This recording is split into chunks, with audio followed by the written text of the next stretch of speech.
मैं रवि कुमार शर्मा आपका स्वागत करता हूं हमारे YouTube चैनल एग्जाम फार में। स्टार्ट करते अपने टॉपिक को। आज हम डिस्कस करेंगे आपका इंडियन इलेक्ट्रिसिटी रूल्स के बारे में। तो बहुत ही महत्वपूर्ण वीडियो है दोस्तों। मैंने पहले भी एक इंडियन इलेक्ट्रिसिटी रूल्स पर वीडियो बनाई थी, वो भी काफ़ी अच्छी वीडियो है। अगर आप लोगों ने नहीं देखी है तो मैं उसका लिंक डिस्क्रिप्शन में दे दूँगा, आप जरूर देखिएगा, बहुत ही काम की वीडियो है। आपके ITI का एग्ज़ाम है, अपना डिप्लोमा का कोई भी एग्ज़ाम है आपका, UPCL की बात करें, दिल्ली मेट्रो की बात करें या UJVNL पिटकुल, जिसकी भी बात करें आप दोस्तों, तो सब में एग्ज़ाम पैटर्न का बदलाव है। और देखिए ऐसा होता है कि machine, power system, electronics, CGO और आपका यूटिलाइजेशन तो सभी बच्चे पढ़ के जाते हैं, परंतु अगर आपको नंबर गेन करने हैं एग्ज़ाम में तो आपको कुछ इंडियन इलेक्ट्रिसिटी रूल से हो गया, अर्थिंग से हो गया, तो बहुत सारे वायरिंग से क्वेश्चन आजकल पूछे जा रहे हैं। तो इसलिए मैंने वीडियो आपको बनाई है। तो इसमें आपको बताएंगे ओवरहेड लाइन के लिए। तो स्टार्ट करते हैं। देखिए पहले बात करते हैं दोस्तों आपका मटेरियल स्ट्रेंथ की बात की, पदार्थ और दृढ़ता की।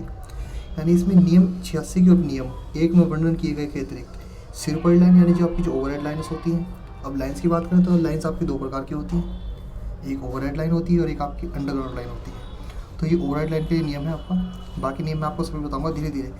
जितने इंपॉर्टेंट नियम है आपको मैं सभी आपको क्लियर करा दूँगा। देखिए तो ओवरहेड लाइन के सारे चालकों की टूटने के सामर्थ्य, यानी जो सारे कंडक्टर हैं हमारे दोस्तों, उनकी टूटने की जो सामर्थ्य शक्ति यानी ब्रेकिंग स्ट्रेंथ जो होनी चाहिए वो किससे कम नहीं होनी चाहिए। तो देख लेते हैं 317.5 किलोग्राम यानी 700 पाउंड से कम नहीं होनी चाहिए। जो वायर के टूटने की सामर्थ्य है, ब्रेकिंग स्ट्रेंथ की बात करें तो 317.5 किलोग्राम से यानी 700 पाउंड से कम नहीं होनी चाहिए। इसी प्रकार अगला है आपका कि जहाँ न्यून वोल्टेज की लाइन हो, न्यून वोल्टेज यानी आपकी न्यून वोल्टेज की लाइन हो, और पार्ट बोलते हैं आपका स्पान बोलते हैं। यानी स्पान की बात करें दोस्तों, आपके जो दो पोल्स होते हैं, दो पोल के बीच की दूरी को स्पान बोल सकते हैं। कि एक पोल है आपका, आप कितने मीटर पे दूसरा पोल लगाएंगे उसके हिसाब से। तो स्पान 15.24 मीटर यानी 50 फुट से कम है। और सिरोपरी लाइन यानी जहाँ पर न्यून वोल्टेज आपकी लो वोल्टेज की लाइन है दोस्तों, और आपका जो स्पान है यानी दो पोल के बीच का डिस्टेंस है आपका वो 15.2 मीटर यानी 50 फुट से कम है। और सिरोपरी लाइन है आपकी, यानी जो ओवरहेड जो लाइन है आपकी वो उपभोक्ता के भवन पर है, भवन पर यानी ऊपर से है। तो ऐसे चालक भी प्रयोग किए जा सकते हैं जिनकी वास्तविक टूटने की सामर्थ्य शक्ति ब्रेकिंग स्ट्रेंथ 136.08 किलोग्राम या 300 पाउंड से कम ना हो। ठीक है ना। इसमें जरूर नहीं है कि 317 किलोग्राम यूज़ करें, इसमें कम नहीं होनी चाहिए, परंतु इसमें आपका 136.08 किलोग्राम यानी 300 पाउंड से कम ना हो, ऐसे चालक प्रयोग किए जा सकते हैं। ठीक है ना। आगे बात करते हैं दोस्तों जॉइंट यानी जोड़ की बात करते हैं। इसमें ओवरहेड लाइन में क्या क्या होना चाहिए देख लेते हैं। कि सिरपड़ी लाइन्स में जोड़ यांत्रिकी, मैकेनिकली एवं वैद्युत इलेक्ट्रिकली की दृष्टि से काफ़ी दृढ़ होंगे। जोड़ की दृढ़ता चालक की सामर्थ्य दृढ़ता से 95% कम नहीं होगी। ठीक है ना। यानी जो जॉइंट होते हैं आपकी जो स्ट्रेंथ होनी चाहिए उसकी आपकी चालक की सामर्थ्य से 95% से कम नहीं होनी चाहिए। ठीक है ना। तथा इलेक्ट्रिकल कंडक्टिविटी चालक से कम ना हो। आपकी जो इलेक्ट्रिकल कंडक्टिविटी है वो चालक से कम नहीं होनी चाहिए जो जॉइंट लगाएंगे, तो ये भी इसका याद रखना है। तो इसमें देखिए जो महत्वपूर्ण क्वेश्चन है जो आपसे पूछा जाएगा, तो इसमें देख लेते हैं अधिकतम प्रतिबल अभ्यांक बोलते हैं आपका मैक्सिमम स्ट्रेंथ सेफ्टी फैक्टर। तो सेफ्टी फैक्टर है जो आपसे ये पूछेगा दोस्तों। ठीक है ना। तो उसकी वैल्यू कितनी होती है सेफ्टी फैक्टर की, तो आपसे वो पूछेगा कि पोल्स के लिए। तो देख लेते हैं सेफ्टी फैक्टर थोड़ा सा। तो प्रत्येक सिरोपरी लाइन का उपभोक्ता यहाँ संतुष्ट कर लेगा कि उसमें सुरक्षा कम से कम निम्नलिखित सेफ्टी फैक्टर की है। क्रिपलिंग भार पर बने हुए खंभों में भी न्यूनतम सेफ्टी फैक्टर निम्नलिखित होंगे। अब देखिए, अब सेफ्टी फैक्टर है आपको, ये आपको दिखाए गए हैं, बहुत ही महत्वपूर्ण है, जिनसे आपसे प्रश्न बन सकता है। तो धातु से बने खंभे में सेफ्टी फैक्टर क्या आना चाहिए, यानी मेटल से बने जो पोल्स होते हैं खंभे में होते हैं, तो उसका सेफ्टी फैक्टर क्या होगा 2.0 यानी उसका सेफ्टी फैक्टर 2 होना चाहिए। इसी प्रकार से मशीन से बने कंक्रीट के खंभों में उनका सेफ्टी फैक्टर कितना होना चाहिए, तो उनका होना चाहिए आपका 0.5। इसी प्रकार से हाथ से ढले हुए कंक्रीट के खंभों में उसमें आपकी होनी चाहिए दोस्तों 3.3। इसी प्रकार से लकड़ी के जो खंभे होंगे अपने खंभों में होगा जो उसका सेफ्टी फैक्टर कितना होगा 3.5। तो ये सेफ्टी फैक्टर आप लोगों को पता होना चाहिए। ठीक है ना। यानी धातु से बना कोई खंभा है तो उसमें सेफ्टी फैक्टर 2.0 लेंगे, 2 लेंगे।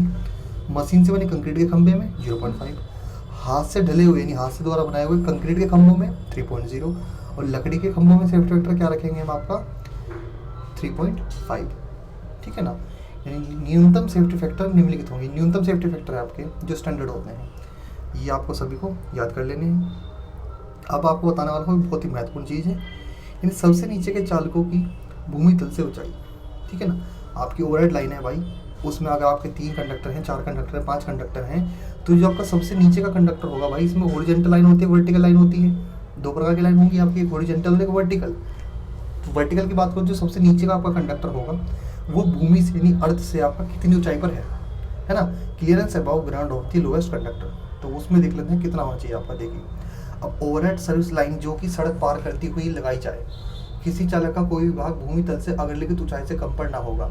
यानी कोई आपकी सर्विस लाइन है, ओवरहेड लाइन है दोस्तों, आपकी ओवरहेड लाइन होती है सड़कों पर चलती है, सड़क के पोल के द्वारा, वो ओवरहेड लाइन होती है हमारी। अगर लाइन है हमारी दोस्तों सड़क को पार कर रही है, ठीक है ना, किसको पार कर रही है, सड़क को पार कर रही है, तो निम्न व मध्यम वोल्टेज यानी लोअर मीडियम वोल्टेज लाइन के लिए जो आपका कितनी ऊंचाई पर कम होगा, चालक यानी जो आपका चालक होगा दोस्तों आपका नीचे से कितनी ऊंचाई पर होना चाहिए, तो लोअर मीडियम वोल्टेज लाइन के लिए होना चाहिए दोस्तों 5.8 मीटर, ठीक है ना। कितना दोस्तों आपका 5.8 मीटर उसकी हाइट होगी, इससे कम नहीं होनी चाहिए, ज़्यादा नहीं होना चाहिए, ठीक है ना। इससे ऊंचाई पर कम पर नहीं होगा, है ना, बढ़ा सकते हैं पर परंतु कम नहीं रखेंगे। स्टैंडर्ड जो होता है स्टैंडर्ड पूछेगा आपसे। यानी लोअर मीडियम वोल्टेज की लाइन है दोस्तों आपकी, कोई भी सड़क को क्रॉस कर रही है तो उसकी हाइट कितनी होगी, अर्थ से लेकर उसकी हाइट कितनी होगी कंडक्टर के नीचे वाले की, तो 5.8 मीटर। इसी प्रकार से अगर हाई वोल्टेज की लाइन है मेरी तो कितनी होनी चाहिए दोस्तों, 6.1 मीटर होगी। हाई वोल्टेज की लाइन आ जाएगी तो कितना हो जाएगा मेरा, 6.1 मीटर हो जाएगा। इसी प्रकार से देख लेते हैं clearance of the lowest conductor above ground along A street और लो एंड मीडियम वोल्टेज लाइन, ठीक है ना। Clearance of the lowest conductor above ground along A street के बराबर, रोड के बराबर में है आपका, रोड क्रॉस कर दी, तो इसमें भी लोअर मीडियम वोल्टेज लाइन में कितना होगा 5.5 मीटर, ठीक है ना। कितना हो जाएगा दोस्तों आपका 5.5 मीटर इसकी होगी लो एंड मीडियम वोल्टेज लाइन की, तो ये भी आपको याद रखना है। इसी प्रकार देख लेते हैं हाई वोल्टेज लाइन यानी 5.8 मीटर, ठीक है ना। Clearance of the lowest conductor above ground along A street, तो इसका कितना होगा 5.5 मीटर। हाई वोल्टेज लाइन होगा तो इसका कितना आ जाएगा 5.8 मीटर हो जाएगा। इसी प्रकार से clearance of the lowest conductor above ground other than along और अक्रॉस द स्ट्रीट, सड़क के किनारे लाइन है आपकी, पड़ोस में है, सड़क के किनारे है, ठीक है ना।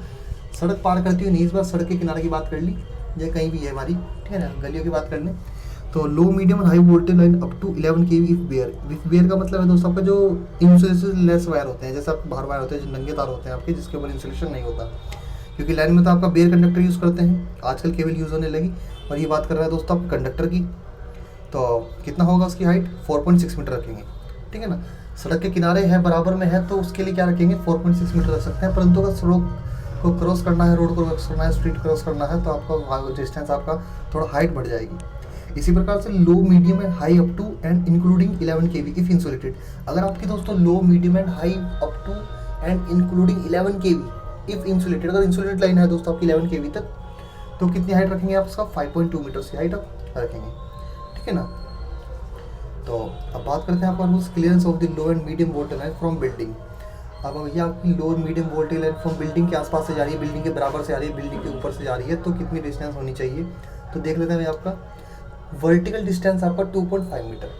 अगर किसी बिल्डिंग के ऊपर से तार जा रहा है दोस्तों तो वर्टिकल डिस्टेंस कितना होना चाहिए आपका 2.5 मीटर होना चाहिए। और हॉरिजॉन्टल डिस्टेंस की बात करें कि बिल्डिंग के सामने, अगर आपकी सड़क के पास तो सपोज डाटा आपकी कोई बिल्डिंग है, आपका कोई घर है आपका, या कोई बिल्डिंग है, कुछ भी है, अगर आपके बाहर से लाइन जा रही है कोई सर्विस लाइन, तो उसकी डिस्टेंस आपकी बिल्डिंग से कितनी होनी चाहिए। बात करें अगर हॉरिजॉन्टल की, हॉरिजॉन्टल बराबर में होता है तो हॉरिजॉन्टल की बात तो 1.2 मीटर, तो 1.2 मीटर आपके रूल के अकॉर्डिंग होना चाहिए, ठीक है ना। यानी जो वायर आपका जाएगा तो आपकी बिल्डिंग से 1.2 मीटर के डिस्टेंस पर होगा।